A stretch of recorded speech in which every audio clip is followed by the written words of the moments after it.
Yeah.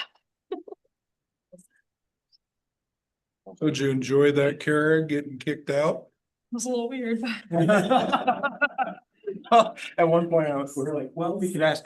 No, we sure can't. Okay, I knew that one.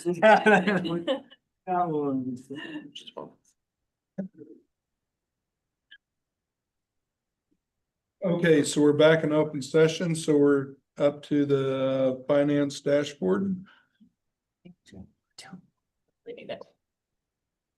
Okay, so I know this, we typically only, we're going to present this on a quarterly basis, but kind of for the sake of Emily learning, she kind of put it together and then I also put it together and then we just kind of figured out where the differences were so that we can kind of improve that going forward, but we wanted to go ahead and present it again this month. So honestly, I mean, I feel like quarterly probably is sufficient, just because there's not really a whole lot of changes. You will see on here that, you know, tuition has increased from last quarter.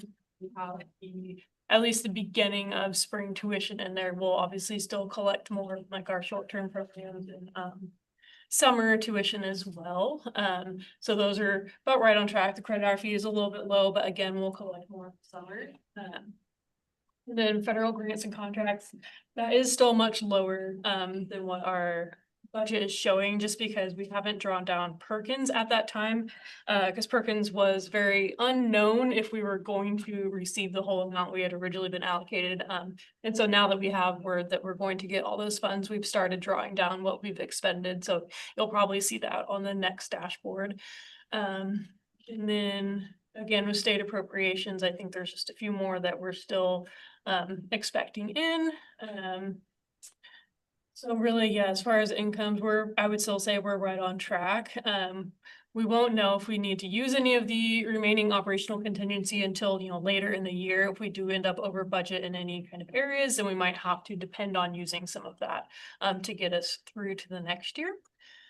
And again, with the expenses, there's really not a lot of change from the last time you saw this dashboard last month.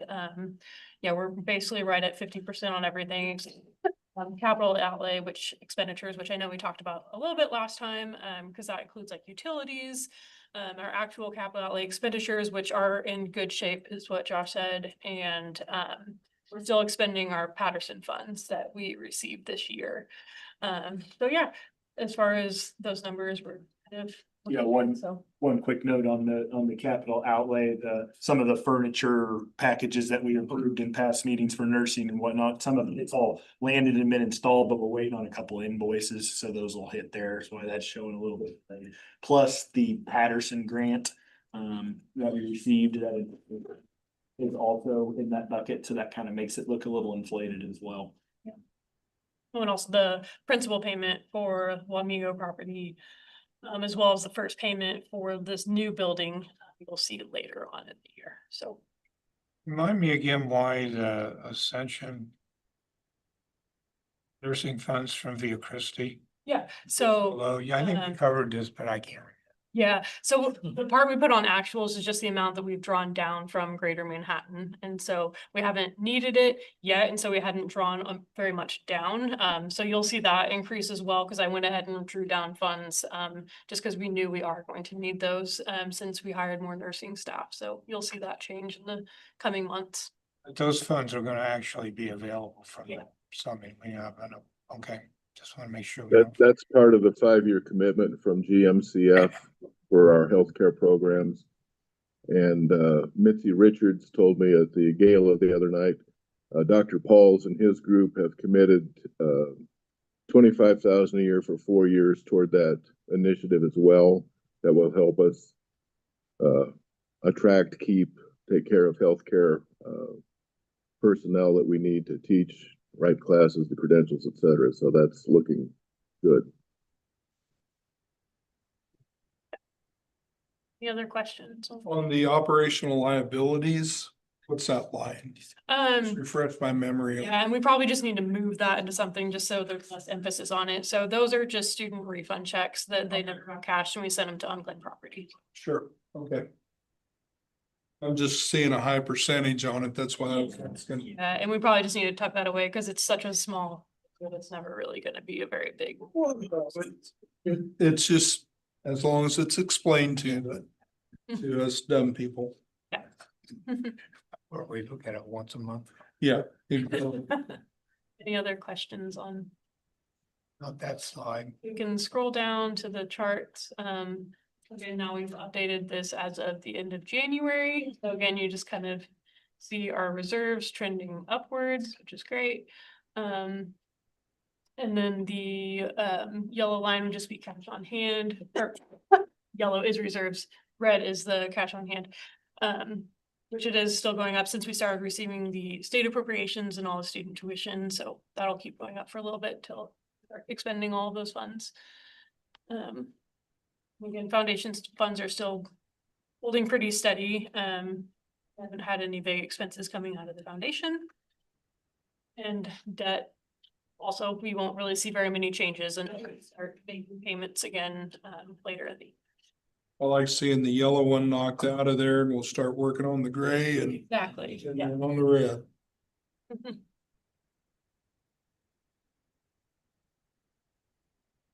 We have discussed asking the board to buy a lottery ticket each week and go 50-50 with us if they win to help pay that off. As long as you go 50-50 on paying for the lottery. Nice. That's good, thank you. David, do you have anything? No, I guess my only question was on the line item that the operational contingency from 25 that's carried over into the current budget year.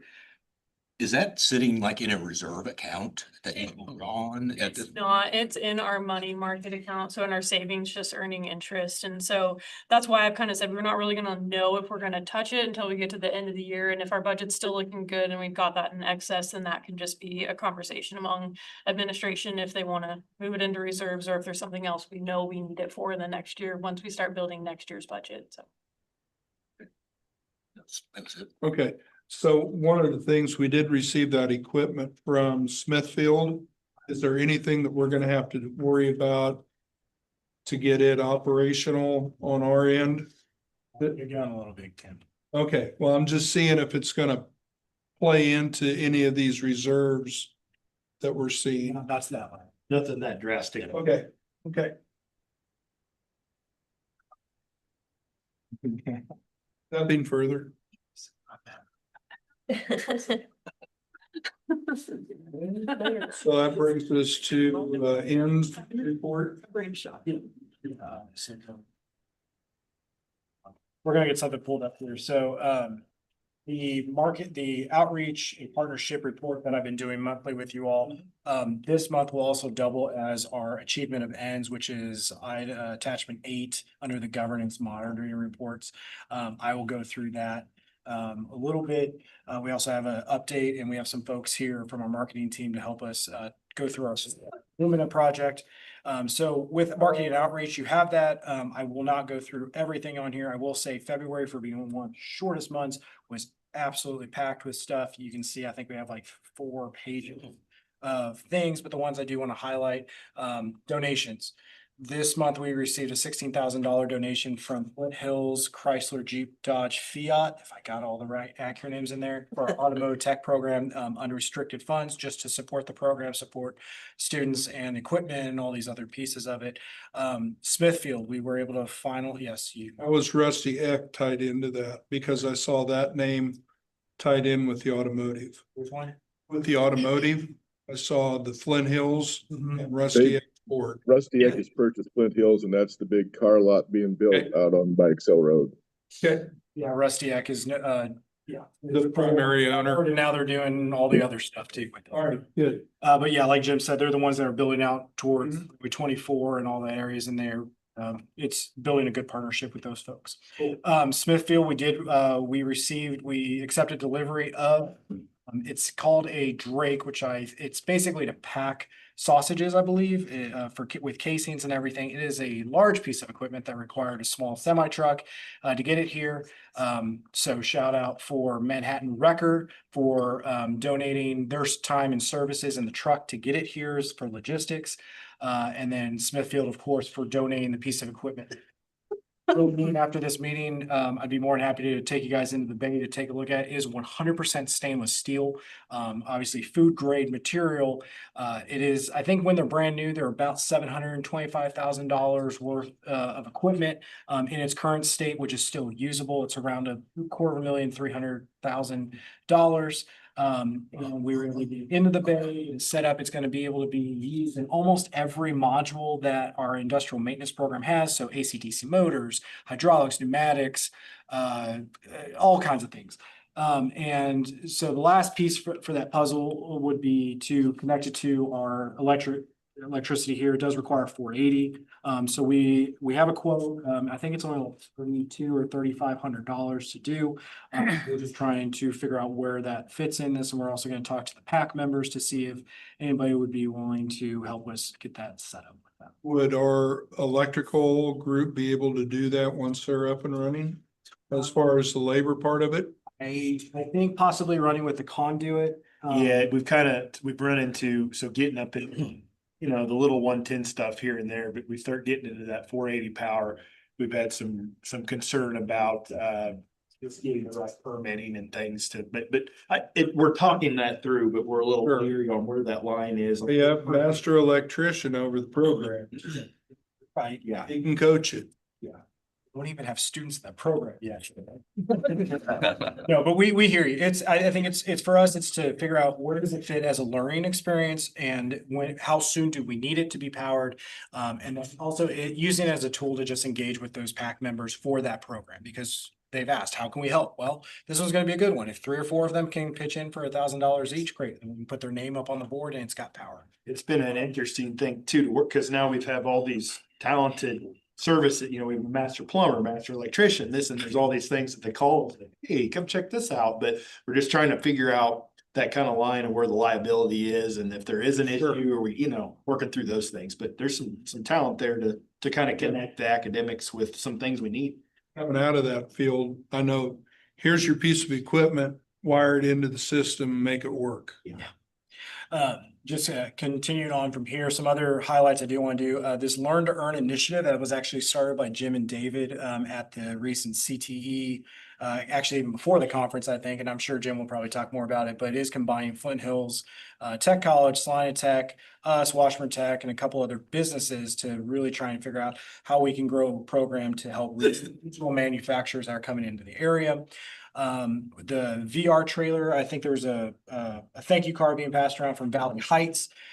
We are getting out more and more with that trailer, and it is doing all the things. It's exposing students to career fields that they never thought about. It is helping adults understand what's out there. And then also it's a great tool for our name to be out in these different local areas. Some good healthcare conversations, especially regarding some non-credit on how we can help build out our search tech shortage here in the Flint Hills area, working with high schools in all those areas. And since Stephanie's on the call, I do want to highlight that Stephanie and David have been working on this Everyday Entrepreneur program, which they have a business pitch competition, I believe in September. That is really exciting and has gained national attention from that organization. And we're really excited to see what that's going to look like later this year. Kim, am I missing anything from an achievement of ends perspective that you want me to touch on? So. No, because you got work preparedness and workforce development. Those are the ones that Workforce development, workforce preparedness. are get covered in February, because the other achievement events we discussed in October. Just want to make sure I was covering all my compliance pieces on that. Any questions on just reaching out and all those folks? I know John usually has a good question. This time, I did it, guys. I don't have a question from John this time. Come up with one. Oh, no. You're good. And of course, we had a lot of the just events for different chamber events, the healthcare gala, and all those things. So now I'm going to shift gears into our Lumina project, just to refresh on that. We did receive a grant last year for support through the Lumina Foundation to market to rural areas for adult learners. And adult learners in this context is basically anyone that's over the age of 25 that is looking to possibly reskill, upskill, come back to college, learn some new trades, all those things, not necessarily GED, ELL. So this is, how are we reaching out to those folks? One of those things was, well, we're going to market to more than just Kansas. So now we've been looking at Nebraska, Iowa, Missouri, and reaching out to about 500,000 different folks. We have launched our first campaign. I believe it's under the second or third week of being launched out. This is being ran by the group called College App, who has their own database. And you're able to create all kinds of lists of how to target various households. You could target on income, you could target on skill education, all these different things, how many kids this family has. And it's very cool to see, and we're learning how to use that in a way to really help us with future campaigns. And then we also work with Strategy Forward, which is a group of advisors on what does it mean? What does Manhattan Tech mean? What is this branding? What is the branding that the college has, and all these other pieces that really go into us marketing, getting more students in the door? Or sorry, not students, Jim, learners. Learners. How can we get these folks in and either give them the associate's degree, which is what our first campaign is on, because we've discovered that a lot of folks know what we do, but they don't necessarily know that we do deliver full associate's degrees. They just think a lot of our programs are one-year programs. So we want to get that out there, and then shifting into how can we do those short-term training. So part of this, I'm gonna have Brian and Rachel come up. We're gonna walk you guys through a little bit of a focus group. I promise it is quick. Please don't leave and disappear for 15 minutes. And then You can. and then we'll also, Brian can go over a little bit of how our campaign is functioning. They're currently using Meta platforms as the primary. Rachel and Brian put together a lot of images and some text and everything to put together, and Lumina put in $8,500 of their own money to run this campaign to reach that 500,000 folks. Something that's a little bit out of reach for us right now, but what we're able to do is we're able to see what is the conversion rate? What are we getting people to click on things that have never clicked on? Are we truly reaching outside this whole service area? And I'm going to shut up. I'm just talking about it. So go for it. And make sure that you are cognizant of the remote folks in case there's a little lag on them asking questions or making comments, okay? Perfect. Thank you. Yeah, so part of the Strategy Forward side, they're that branding firm that's partnered with Lumina to go along with the data. And what they've charged us with is starting that focus grouping to see, is our current brand talking to that adult learner audience? We are kind of slowly expanding that to just talk about our brand as a whole. So we're kind of using this information, using their guidance to achieve two goals at the same time. To Jim's point, we're going to ask a lot of questions, and everyone who's on Zoom, you're more than welcome to obviously chime in. There's nothing on the screen you need to see for this, so if you want to stop sharing so we can see them in case they want to chime in. Some of the people in this room have already seen this. We've talked this at in-service with all faculty and staff, and then we did a small focus group with just some of the admin team. But feel free, you guys, you can chime in again as well if something else has come to mind. So keep in mind, we are not market research experts, so this is kind of a learning experience for us too, as we keep doing more of these focus groups. So the first section, awareness and understanding. So the first question would be, how would you describe Manhattan Tech to someone who has no idea who or what we are? Anyone can just jump in, raise hands, speak when you have a thought. They have an amazing math program. Yes, they Very do. difficult math instructor, but an amazing math program. Pronounces Amigo wrong. Well, Megan. It's going to take way too long. Yeah. Let's, What's that elevator pitch if you ran into someone and asked, hey, what's Manhattan Tech? Let's do some practical education for life. It's a place to increase your employability and workplace skills. Basic skills we hear. So this one of these questions, again, you gotta think, put yourself in that mindset of an adult learner. Because when we start doing these external focus groups, people might not know. So with that, and then the next question is, how familiar are you with our programs, our services? Obviously, everyone in this room knows that. When you do talk about Do you think people are familiar with our programs and our services? I don't. You don't think people are? I don't think a lot of people are. I think certain segments. If you're in the building trades or things like that, but I think in general, if you just walk down the street. You know that we're here, but they're not really sure what that means. Yeah, we hear a lot of that. A lot of this project with Lumina, we've got a lot of case studies and seen other colleges that have gone through this process. And that's kind of a big thing that multiple have said. They drive down Reef, they see our sign, see our building, don't know what we do inside. So that's what a lot of this grant can help us do, is help us change our brand, change that perception. More than I think we've done that in the last 5 or 6 years. I think our perception has changed. But what else can we do? Okay.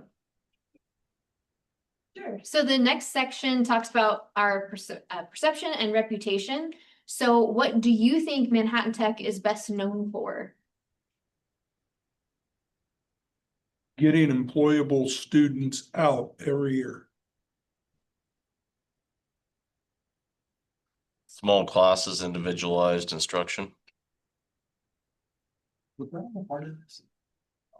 He's got some good input. That's I'm how gonna I sell my program. Ask him to leave the room. It's gonna be in like 3 editions. Sometimes we need someone to help guide the conversation. Exactly. Small class sizes. What else? You had a comment from Heather on your screen. Chat.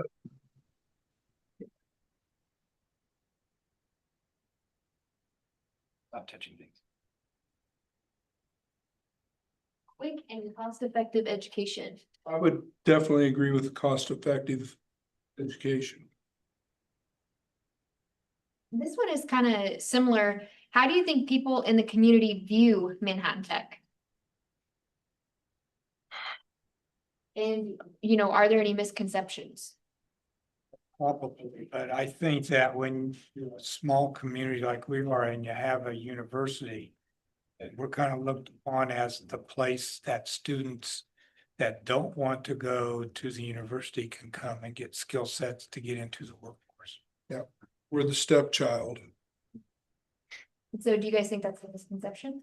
I think it is a big misconception. What do you think caused that misconception? It's that trade-off. I'm sorry, John. Go ahead. It's that trade-off. How many kids get pushed to go to college? Well, what is college? This is college as well. And it's that misconception on four-year college versus career college. I think it's societal. I mean, we're coming out of a period where you were supposed to go to college, get a 4-year degree and get into the workforce, and that was the right thing to do. And so to overcome that takes a lot of work.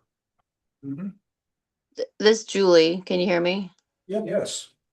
So, coming from outside county, I don't see it as that. Of course, I live in the healthcare bubble, but what I see is MATC is the option for nursing in our area. I mean, I can drive different places, right? But I also can live at home and I can come back and forth and get a good start on a career, or actually just obtain a great career. So that's what I see in here. But again, I'm in a different bubble.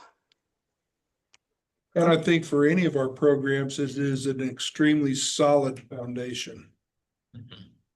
The other thing I hear from people in other sectors that maybe aren't like building trades is they think of Manhattan Area Technical College as serving Manhattan, the Manhattan area. Period. So living in Manhattan, I don't want to change the name, but we may need to think about that because it does connote that you're going to be the greater Manhattan area. And that's it. So who do you see Manhattan Tech serving most?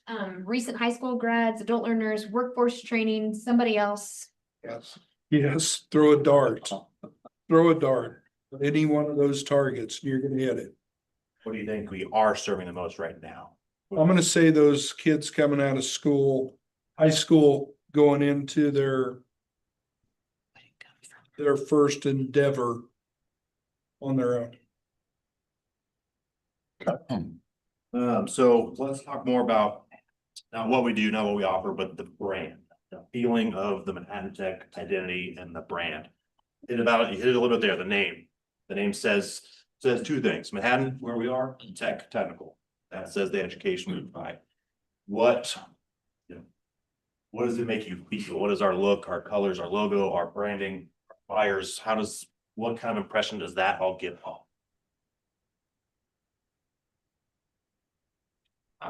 I'm gonna say for the people that are outside of this area is that, well, that's just for the Manhattan area. That doesn't include, I'll pick on Julie, Clay Center. Does that mean Clay Center? Does that mean where I grew up at Clifton? I went to North Central Kansas Technical School. Somebody can throw things at me if they want to, but that's where I went. But again, it goes on my thoughts on this, on what you want to do with your life. I couldn't become a lineman by going through NCKS. I could become an electrician, an electronics tech, yes. I could do automotive at either one of them. I could do welding at either one of them. It was just the proximity thing on which one was better, which one gave me my best option. If I wanted to be a pole dancer, I'd come here.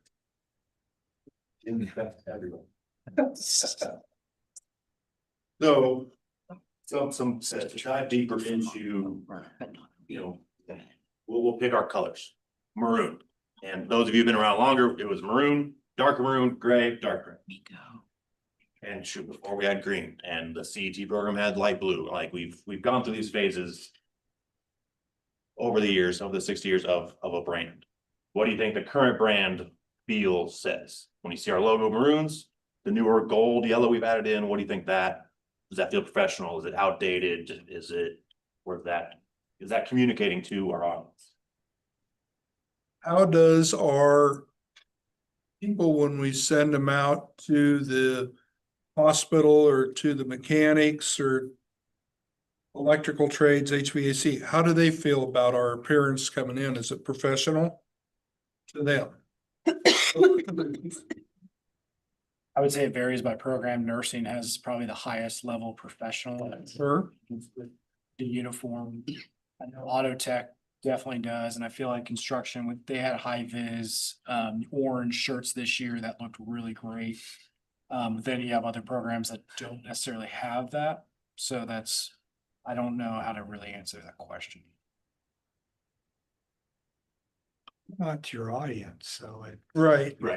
tough to, I don't know what an 18-year-old thinks when they look at the color and the logo. But our audiences are growing. Right. If you wanted to go back and become a welder tomorrow.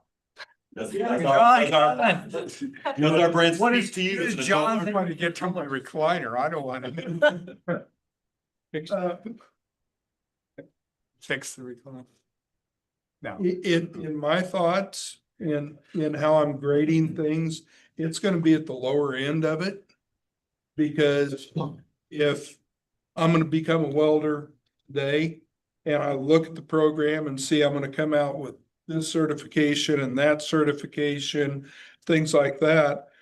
And if I've done my due diligence as a prospective student, I'm gonna know that, I'm gonna be making $80,000 instead of $40,000 because I'm gonna come out with certifications and be more employable.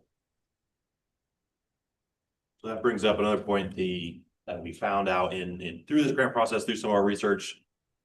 You would do your due diligence.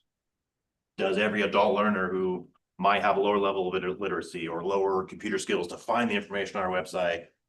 Does our website speak to that adult learner audience? There might be some areas we use too much educational jargon. Things like that we've started to realize that, yeah, some people are gonna do that, and we're already gonna get you. You're gonna enroll because you're gonna do that. Does your neighbor do that? That's what we're trying to find that. How can we speak to everyone all at once? So do you consider branding and the logo separate entities? Yes. Yes. As I Yeah. personally, and other things I do, the logo is less important, than the branding. Yeah, And I brand, think that that's what we need to work on is the branding side. So that when the logo hits, it's clear that they're talking about that brand. branding is everything from the logo, the buildings, our colors, how we speak, our messaging, slogans, higher education, even using learners versus student is our brand. So yeah. Yeah, but to me, it's if I see that color and I can't read what's on his shirt, I know what it is and what it means. Yeah, and I think our brand identity from the logo itself has grown even since I feel like I've been in I Manhattan. think it has too. And so, yeah, you see the maroon in town more and more, and people probably are starting to tie it to us. In town. We're correct, still just in town, but a I little think bit more ego. Thank you, Even Brian. going back to your comments earlier about how, like, with students going out, I think especially with the coloring and everything, we have a very presence. We maybe don't necessarily stand out because the maroon does sometimes get, in my opinion, washed out in this. In this town, red is almost a sin, so I don't even know who came up with that idea.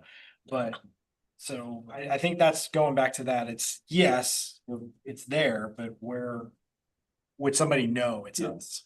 I'm gonna jump back to North Central. Each program, electricity and electronics was royal purple. Welding was black because it's a dirty job. Mhm. Plumbing was a different color.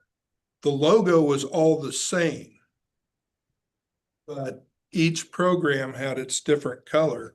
So if we were on a job site, if we have bricklayers, carpenters, and electricians on there, you could pick out who is the electrician, who is the carpenter, who is the bricklayer. In our limited color palette, I've tried to do that a little bit. You know, the nurses have their maroon scrubs for ADNs, gray scrubs for PNs.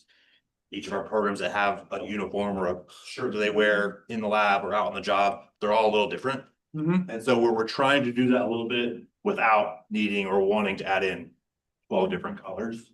Right, the whole spectrum. In respect with everybody's time and the rest of the agenda, I think we'll allow like 5 more minutes for this, and then we'll just kind of, I'll tie it off and. So talking about comparison with other colleges, how do you think Manhattan Tech compares to other colleges in the region? Other similar 2-year colleges or 4-year colleges or just They're all the competitors. big net? Okay. Well, we're definitely more easier on the budget than K-State is. You know, I can tell you that. As far as our standards and the quality of people, I believe that we put out, I think we're head and shoulders above Cloud County.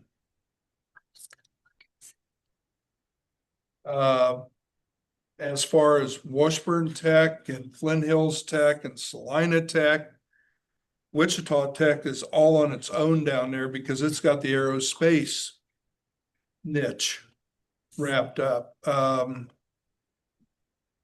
Southeast Nebraska, college up there.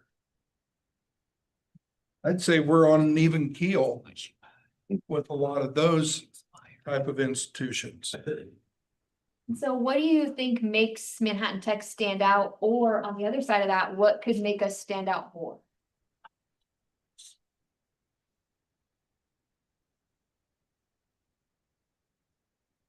We do a good job beating the drum on, you know, we're in the top 5 year after year. And I think that has to have some weight. You know, as I far would as, disagree with you. I think that if I'm looking at it, I'm gonna go like, great, I'm Yeah. glad that you're there. I think you're doing it, some of what needs to be done, you are doing more of, like at the gala, you're there. Uh, I think it's being visible so more people understand that you are part of the region and how you fit in and you're participating and you're not just off in this corner doing what you're really supposed to do. And that kind of stuff's a pain, because it's not really direct, but I think it has huge payoffs when if you can get people at almost everything that's going on. But we're Supposed to go to more dinners. you gotta wear something that allows them to see that you're there because of Manhattan Area Technical. We're contributing one way or the other. Or even like the Tulip Festival and, Oktoberfest Yeah, and. you gotta be dressed early, but like Yeah, at the I can- gala, if you had dress shirts that had it. It tells people a lot of things. And blouses, I guess. Yeah. Sorry. They're shirts. Okay, let's jump down to the final reflection question then. So real short answers, out of three. What is one thing the college should keep? One thing we should change? And then one thing to start doing better, something we're doing now that maybe needs to be better. Keep, change, better.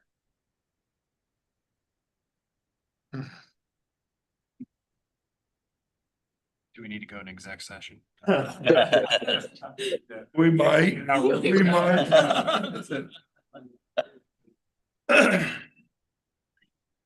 So. Sustain.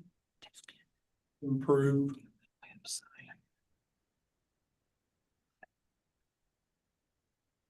I think it's hard to describe, but I think you're doing a very good job of trying to keep the core, but change in a way that's required by the workforce, the employers.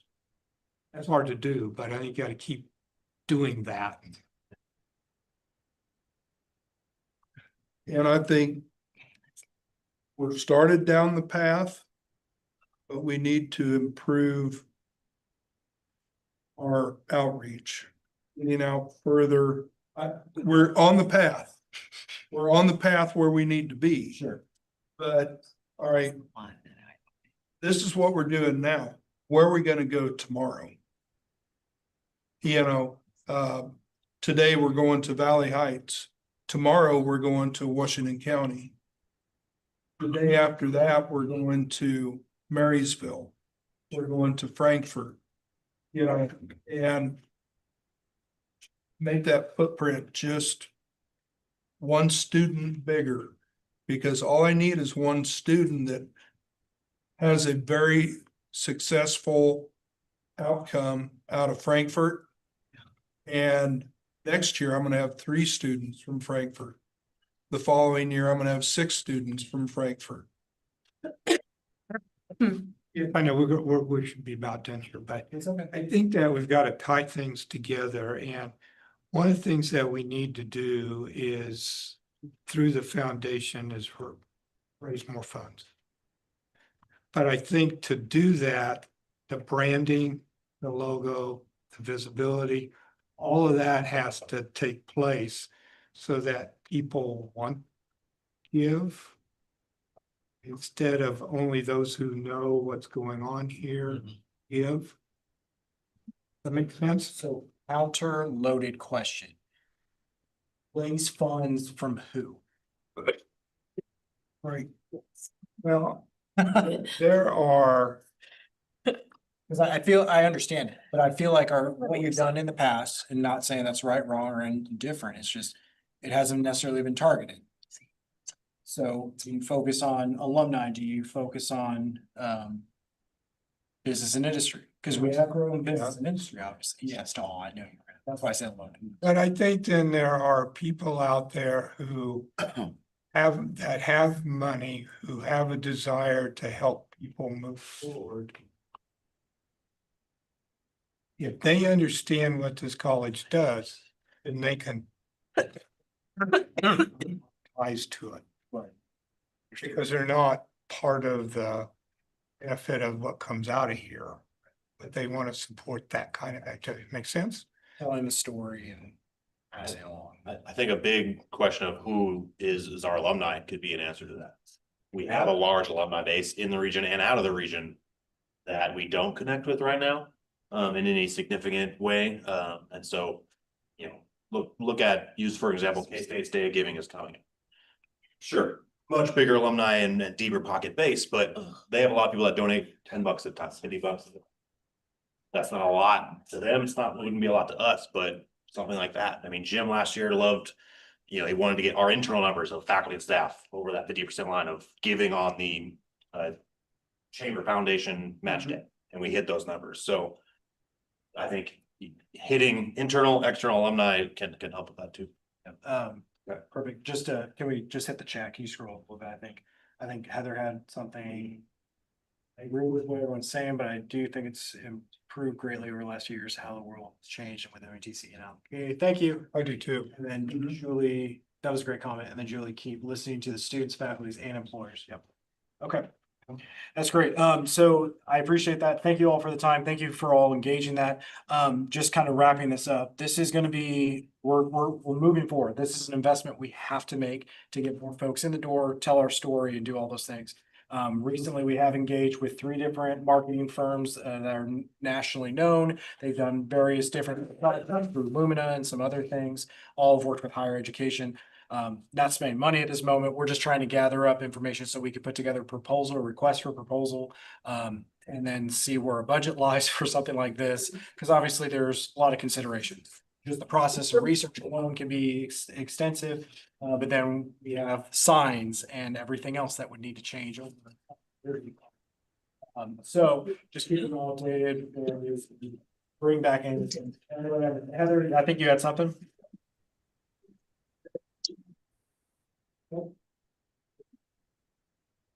Outside in all of this, we to our school counselors at all of our tertiary. Very much so. All the schools that we have MOUs with, we communicate, or especially with our advisors, with student services, they're in constant contact with counselors, answering questions from either themselves or parents and all those other ones. And more recently, we're now even engaging with outside of those areas. We recently had a conversation, Council Grove, White City, all these other ones, and that's through those counselors to have those initial conversations. So we're reaching outside of our MOUs. We are. I feel comfortable saying that we have reestablished all of our partnerships and connections locally. And we're looking at how can we keep those strong? Maybe add a few more things to add the value, but how can we help now these rural, we're still only 5 or 6, but we're still making that difference in telling the story and getting, you know. It's 5 or 6 this year. It's 7 or 8 next year. I want Jim to give me the language I use, because I'm not gonna use learners, but I think you have made great strides with those who use our product. The real issue in my mind is there are more people that could use the product. Right. And how do we get them to them and have them know who we are? Sure. And get them involved, because now you've expanded a lot of the things we talked about. Right, and thank you. I think we don't have time for it tonight, but I know Jim would engage in a philosophical question. Well, what is our product? Is it the skills, or is it the people we're producing, or? And that's But no, I totally understand. Okay, thank you all. All right. You're right, Josh. Mine's, just a couple real quick updates, won't take long. And also in the past, we talked about the regional testing center having some roof leaks. You know, we discussed that. The work has been completed. They finalized it. Everything looks great. We are and they're confident that it's addressed all the issues, but we're kind of waiting on the next moisture to really double check it out. But as soon as we have that, we'll make sure we're good there. And if not, we'll hold them to it. But the work looked good. So we're confident in that. We talked about capital outlay and furniture. Most of the updates we talked about have been completed. The last one kind of hanging out there is upgrade for computer support program, which needs to be live by fall. So they're ready to go for the start of the semester. We've got some preliminary talks and quotes going together. It is a little different layout, more some workbench style workspaces that are not necessarily cohesive with what we've used over here. So we can't just continue on that sole source vendoring for that. So we'll be putting out an RFP. And hopefully by the next board meeting, have a memo and recommendation for approval from you all to move forward with one of those. Come out of capital outlay, and capital outlay budget's still in really good shape for how far we are through the new fiscal year. Once we get that wrapped up, we'll be in a pretty good place for fall semester, the new programs and everything up and running. Last thing I had the bankers, one of the partner banks that was part of the ATC financing had us do a pressure appraisal of the building. So that's came out. We did the walkthrough, no red flags. We haven't got the final report back yet, but it was part of the appraisal. Great. Okay. Good feedback from them. So Kim, is the needs for the nursing program as far as the classroom stuff good? We're doing pretty good right now. Okay. I know that was our, The students are really appreciative of the new desks and chairs that they I know that was our focus. have. They have the plugins where they can charge and we don't have all the extension cords, and a lot safer. So they really, and they're nice and big. They're like what's over here in this. So they really appreciate that. So As long as it's functional for the program. Okay, we'll do 2-minute faculty senate update. Well, since I have to beat Chris's presentation, I got a whole folder right here. So, yeah. I did get from Mr. York, the business teacher. He gave me a little bit about the home show. I know there was on the website some information on that. But he said that the MATC's plumbing, HVAC, and construction technology students helped set up the show along with putting their skills to work before the doors even opened. You know, I think we had pictures of that on there. And also the MATC business administration students helped take tickets at the gate and greet attendees on Friday, Saturday, and Sunday. So that way it gave them an experience, you know, in the workplace and stuff like that. Jeff and Alex had went to a conference. This was late January, early February. And Jeff just kind of gave me, because I was like, okay, he told me what it was about. I was like, yeah, no. So MACS, or Mobile Air Climate System Association, assists with AC certifications and trainings for the automotive professionals in the industry. The AC systems are more important now than ever before. Not due to climate warming, but in relation to the new hybrid and EVs on the road today. Each vehicle with a high voltage system must maintain a constant temperature inside the high voltage battery, regardless of outside temperature. This is performed with the use of heat or cooling transfer through liquids. The driver comfort is no longer, so in the industry, is no longer the top priority. It is more on the list of the duties for the climate control systems of the car today. So now they're focusing more on the cars as opposed to the people that are driving them. This technology is changing greatly each year, and MACS help to keep up on the forefront of the technological advancement of AC systems. So that was kind of his input on that. And he also said that his program is one of the few that was able to use their Perkins funding and go to this conference to get all that. So that was definitely very big there. The presentation, I did want to say a comment that I got yesterday by somebody who's in the Wamego office. We were talking, and she said that the climate is actually changing a lot more. It used to be everybody was, they were saying that they thought that only about 40 to 50% of students now go to four-year college from Wamego. So that's why she was like, it's so great having you guys in the area, because And again, we don't have, you know, the comment was, we only do Manhattan. Well, it's getting over Wamego more of like, okay, well, we're helping them, you know, with having the center over there. And one example, I have 9 students that I took over the high school class for because they didn't have an instructor. And I have 3 or 4 of them, when I've asked them where they're gonna go, they're like, well, we've already taken a bunch of classes at MATC, so why, we'll stay there. So I think, you know, if we can get out to these high schools and we can allow more classes, even if we use their instructors, I think that is another way that we pull in, like you were saying, we get 2 people from Frankfurt, then 5, and then 7. You know, it's that type of thing that helps us. And then one other thing that I always said to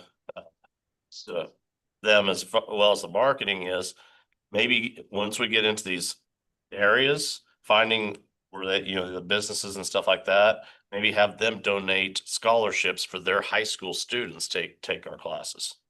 I think that would be a very good thing, because I know, for instance, I've got one student that I'm gonna try to see if I can find somebody. Mom lost a job. She doesn't think she's gonna be able to pay. She's taking college algebra and statistics with me in one semester. Not the strongest student, but works her butt off. She was gonna go to KU, but now, since taking the classes, she's thinking about coming over to MATC for health care. And again, I think if we can find companies in the areas that can donate maybe scholarships for the high school students to take our classes, that's another push we get there. That's just a little my feedback. Let me use the home show as an example, but you know, when you do I think are fantastic and we need to do, need to negotiate with who's ever running it, that you're at least a secondary sponsor of that event. So that when they market it, Working for it. the logo's out there. Mm-hmm. So we just need to work on that, as, you know, like, we'll be glad to do all this, but what we get back for that is our logo is as a sponsor to the event at some level. No, you're right. Not the big one necessarily, but someplace. But I will say, just on the home show, that it was the best engagement we've had with students and faculty. Oh, I think it's great. I think you did a great job. I really. This year was spectacular. And the parade. That for us is You're everybody that walked in see the logo. Get a return on that investment. Yeah. Any other questions? I was definitely a lot faster than Chris, just throwing that out there. You are right. So is there any opportunity, because I know there's a lot of scholarships that get awarded out through, I'm just gonna use Wamego for this individual. That's what Suzanne and I were gonna kind of look at, you know, maybe over there, we can get something from over there that they can use for their chamber or something like that. Because like I said, Wamego Foundation that's what we were, to the Manhattan Foundation. And I know, for example, for a fact that the fire department has a scholarship for nursing and or technical education. okay, I'll pass that along to Suzanne. Well, and with what, like Wamego Match Day, I'm thinking we'll probably lean more into a very direct, campaign for raising funds for something like this. We've done very broad in the past, supporting the building, the center over there. Now, if we say it's going directly to this and we get it out beforehand, we have a little more buy-in. Engagement. And especially since a lot of the businesses, their kids have taken our class. A lot of the businesses, their kids have taken my classes, or when Rachel was over there, took the English and speech classes, so they know what we are. Okay.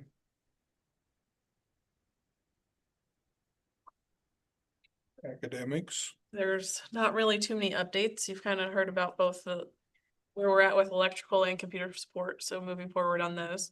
But the next one, policies, is an academic policy, so I might as well tell you about that one. So did I see where the electrical has been approved? It's through the first step of the KBOR, and the Tech Ed Authority approved it, so now it's on to HLC. So, Okay. and then, excuse me, it'll be on the K-Board consent agenda next month, so it's as good as approved on electrical. And then computer support was put out on the new program alert from K-More, and we go to the Tech Ed Authority Curriculum Committee meeting this next month for that one. Okay. So it's just like a month behind electrical, so. Okay. So, yep. And then the syllabus policy. Attachment 6 is the old syllabus policy, and then attachment 7 is the updated one. I figured there were so many changes that it was probably easiest just to give you both of them so you could compare. And you can probably see that it has not been touched for 15 years, so it was due time that we updated it. And with so many new faculty members, I'm really focusing on and trying to get everything in academics very uniform, not only for the faculty, but for the students. So there's consistency across the board with the Canvas shells and their syllabi and everything that's like student facing and faculty facing. So that's kind of why we decided to update it. But where there is so many changes, I would appreciate it if you would go ahead and vote on the revised version. Okay, is there anything glaring in there? It all basically boils down to the student will be able to. Right, like you must have these elements in your syllabi, so it's available to the students. And they will almost all look uniform, whether they're taking a gen ed class or a tech program class, nursing class, all the syllabi will have the same components within them. So they can easily find the same information. And this did go in front of faculty senate. Faculty we liked all the changes, and it also is very nice for transferability as well.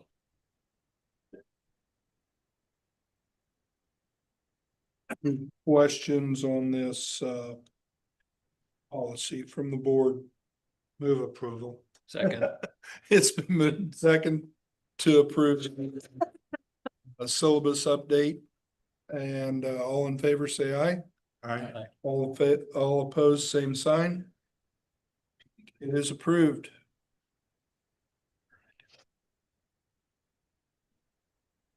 Good work, Terry. That was it.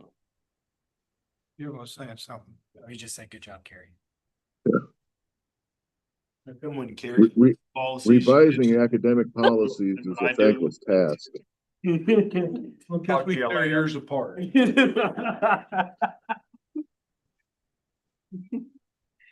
It'd still be on the first paragraph if I wrote that. Maybe there's a message there. Have Carrie present your. Say. So, Mr. Chairman, in March, we will bring tuition and fee recommendations for the next fiscal year to you. Resource development, it says no updates, but Harry's working on a lot of meetings, that we are working on a lot of things. Chris covered some of the achievement of ends. I think we're down to K on board terms, which we just passed out so you can see terms coming up that end in June so that those folks can decide if they want to reapply. Or if not, to let us know so we can work on filling seats. Okay.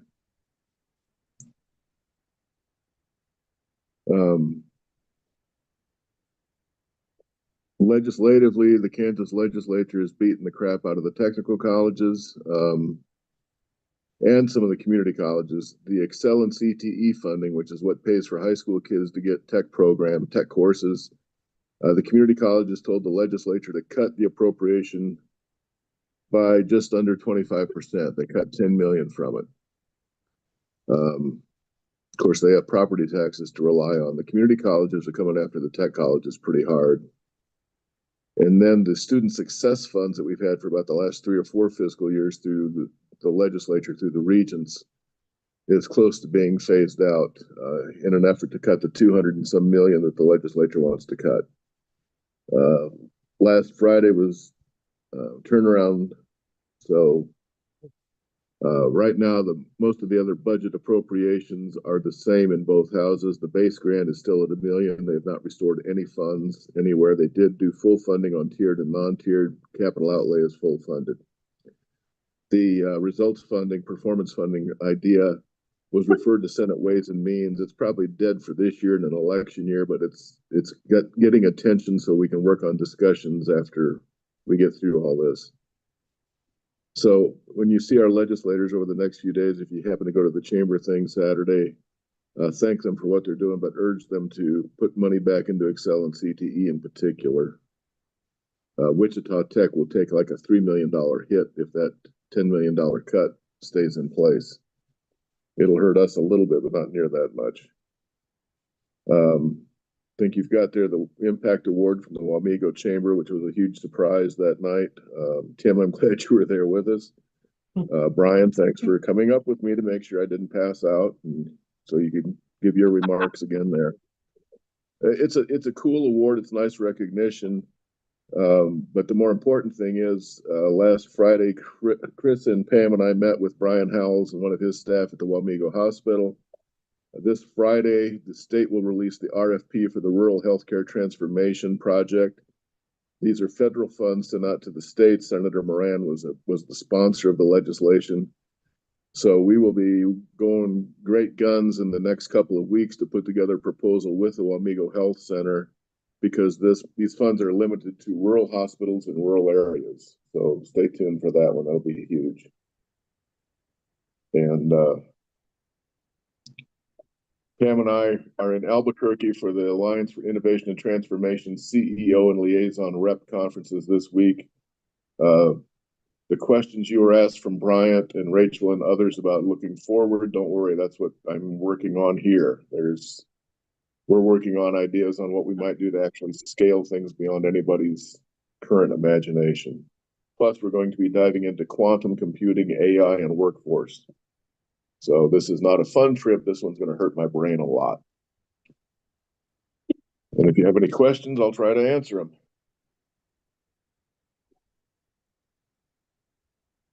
So Jim, on the work with the hospital in Wamego, what's the orientation of that? What are you trying to do? So a lot of it for us will work with them on workforce. How do we help them attract and retain? How do we train more from entry level on up through RN? Looking at how we work with them to keep training their staff, maybe through our center in Wamego, possibly housing temporarily some of their folks as they renovate at the hospital to do more.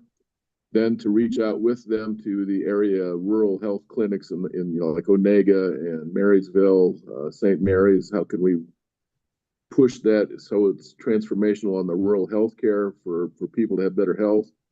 But then it also wants to look at more data directed. How do we know we're making progress with rural health care, performance levels? It also plays into the support personnel for all of these facilities. So again, a lot of our trades, computer, the IT and cybersecurity and related areas. So we're going to take a pretty broad, comprehensive stroke at it because it's some pretty good money to go after. Trying to do more like we're trying to do in Alma. Yeah, probably even more than that. But like I said, we've got an idea what will be in the RFP. As soon as we have that, we're going to use our best new assistant AI to help us play with some things. I shared with Chris a little bit ago, I get Manhattan Tech alerts through Google in my email, and we're in the KSN out of Topeka. There's a story of Jackson County looking at trying to go after a nuclear reactor for energy, and in the story it mentions they're pretty sure they could get workforce through Manhattan Tech, which we haven't talked to them yet. So that's, again, it's an example of people do know more and more about us, and that could be a revised critical environment tech program in that area. So there's a lot of things moving. We just got to keep it moving the right direction. And again, how can we be more and more independent from public funds, because public funds are not going to be stable for a long time.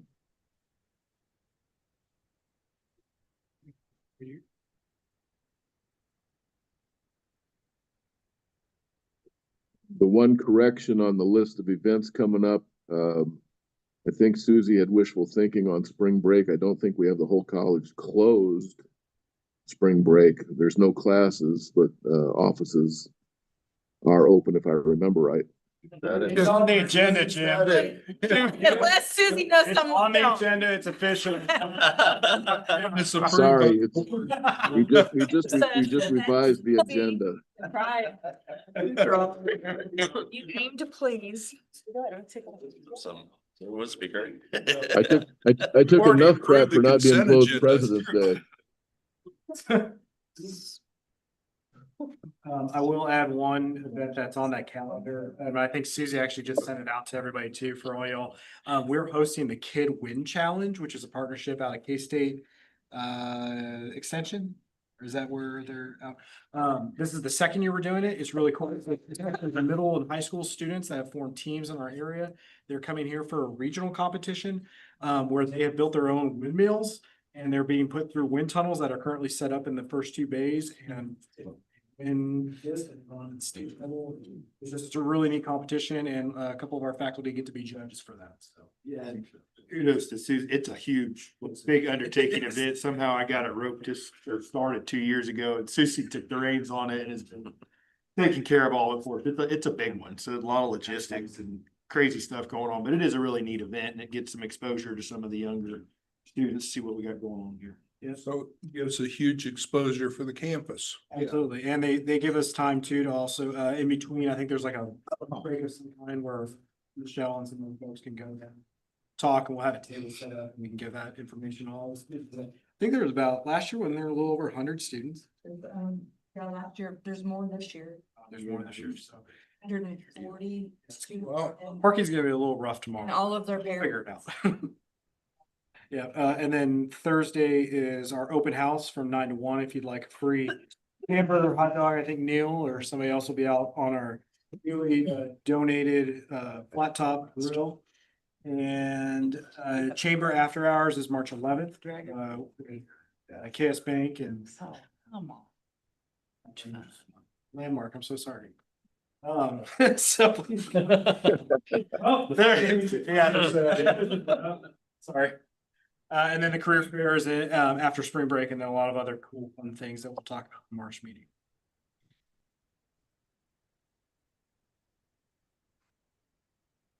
Okay, anything else for the good of the group? Entertain a motion to adjourn?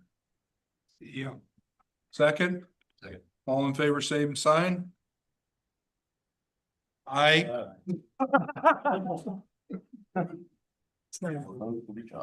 Thank you. Bye.